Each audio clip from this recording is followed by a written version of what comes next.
Alex, it seems like Penn State's offense starts slow and then just builds and builds and builds. What's the difference between the second half and the first half of that? Well, and I think that's a question, obviously, that hopefully we get answered come Saturday. I mean, I don't know that there's a specific thing as you watch the video.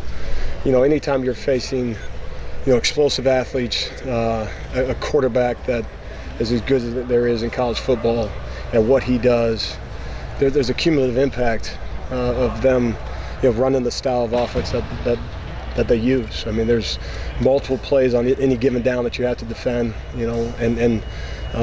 probably as scary as those are, you're punished at times for defending the first play the right way, because the quarterback does such a great job of extending the play and kind of uses the term, okay, you defend the first play right, okay, what's the second play? And sometimes that you're a little bit worse off on that one than you otherwise would have been. So when you have that type of skill, like I said, there's just a cumulative impact. Yeah, Pete Werner said something similar. Basically, they're just unrelenting. And how will the rotation that you guys have up front and in the back end, how does that help keep that from being so devastating? Well, it needs to, and I think for every position, both up front, on the back end, and including the linebackers. The guys that show the ability to help us win games on Saturday have to play, and we'd like to play as many guys as possible. Obviously that has everything to do with their performance over the course of the week.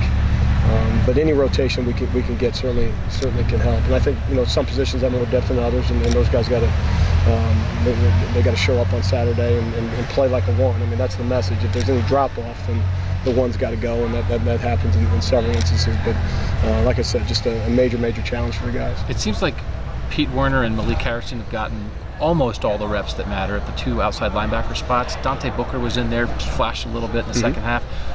Any chance that anybody else would work into a rotation at the outside linebacker spots? Well, you mentioned Dante, and he did a real nice job on Saturday. He was our player of the game defensively, and that was exciting to see.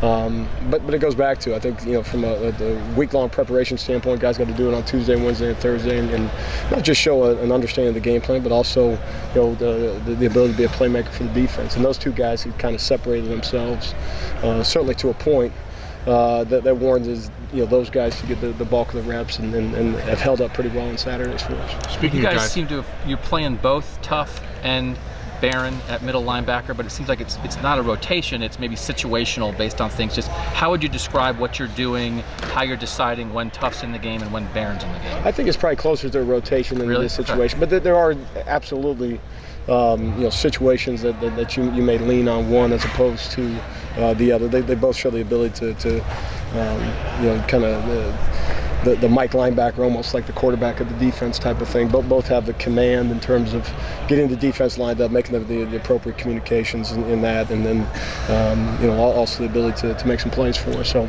I think everybody across the board, you're a better football player. And obviously depending on the rep count on the Saturday, but you're a better football player playing 30 reps as opposed to 60 reps. If you could do that or 40 reps instead of 80 reps, if you could do that at every single position, that's ideal. So it's not always a knock against the individual that comes out. As much as anything, is a credit to the guy that goes in for him.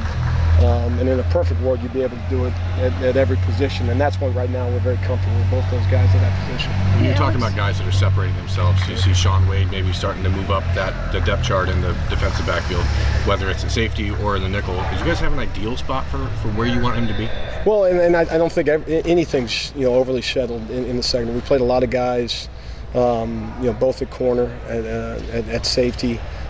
He's kind of, he took advantage of an opportunity at nickel. And then the thing that you look for at every position, obviously number one is the trust factor. Are they going to be where they need to be when they need to be there? That's one. And then if that's 1A, 1B is the ability to make plays. And he's flashed for us a little bit. And again, it started in practice.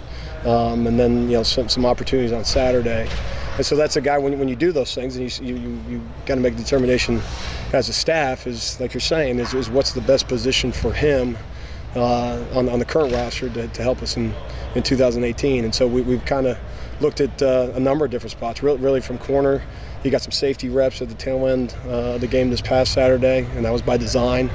Although that's the newest position for him, and then played quite a bit of nickel as well. And so we got to find ultimately you got to zero in somewhere. Otherwise you stunt the growth of the individual. But like I said, it stems from the ability to not only be where you need to be when you're supposed to be there, but the ability to make plays. And so been very pleased with his progress. Really has taken a major jump through fall camp, and you saw flashes, but the ability to prep for a Saturday and perform on a Saturday has been really, really positive.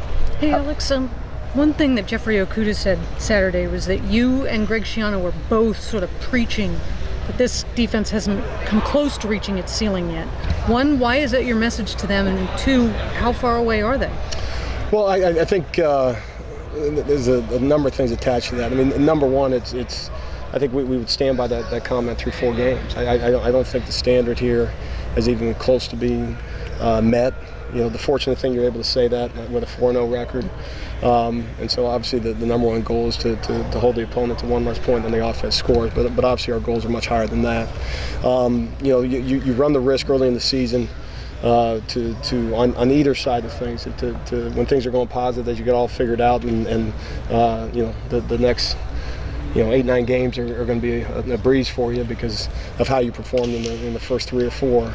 The flip side is probably inappropriate to circle just the bad plays that you had in the first couple of games and say, well, that obviously is going to continue over the next 8 or 9 weeks. And so it's appropriate on our part to evaluate exactly where we are, and it's our determination that like Jeff said, we have not played our best game. We believe that the personnel that we have suggests we can be better, we need to be better, we should be better. And then what you do is you point the finger back at yourself as a coach and the coaching staff that, really as you analyze it, you look at 3 areas, and it starts with scheme. Number 2 would be execution, and number 3 is personnel. And so you kind of look at all 3 of those phases, and I think as a coach it's appropriate that you do so in that order. A fan has a tendency to a lot of times look at number 3 and look at personnel and kind of go backwards in that, but in any event, oftentimes it's not one or the other. It's kind of a combination, or 2 or 3, or some of those things. So all those things are being evaluated because when we say that to the players, it's not as if we point fingers at them and say, it's on you. It's on all of us. But the reality is that we got to get better, and we got to be better this Saturday.